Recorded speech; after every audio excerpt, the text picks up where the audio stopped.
In liberal democracies, of which the Netherlands is a shining example, individuals constitute the building blocks that support the entire state apparatus. Logically, if we aspire to see change materialize at the top, our starting point should be to make individuals understand the whys and wherefores and make sure to pull the right strings. Looking at our Wadden region, this is especially the case with transitions. To translate the words of André Nijhoff, full professor in sustainable business and stewardship at the Nyenrode Business University, transition is highly systemic and deeply personal. Where transition is, to put it simply, transitioning from an old way of doing things to a new one, from an old way of farming or fishing to a kind of a production that is sustainable in the long run. But how do you appeal to the personal beliefs of an individual?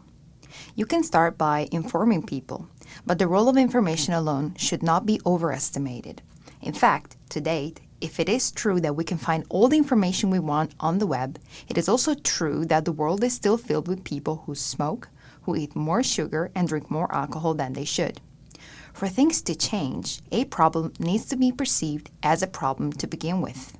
If this condition is missing, then it is very difficult for someone to work in search of a solution. So, what triggers a mind shift? What triggers action? What triggers change?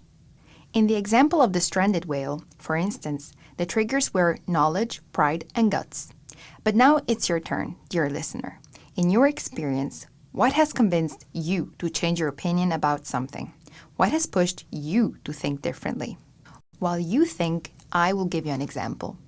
A few years back, PRW found itself dealing with the problem of soil salinization, which caused bad crops and dry soil. However, the farmers did not believe it, until eventually they did. But how? Simply enough, they were proved wrong. Through equipment placed both in the soil of the farmers and at the end of the water drainage, it was possible to see that the salt concentration was indeed problematic. They saw it with their eyes and subtly they understood. Personal interest, economic needs, and information in that case were their triggers to find a solution. These triggers gave way to provincial meetings, involvement of experts, research on the topic, and cooperation in search of a solution. For individuals who are asked to make a change, a sense of urgency seems to be a trigger for action.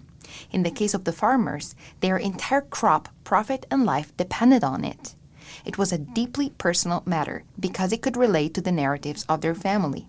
And in the end, that was enough to convince them to help and move forward with the transition.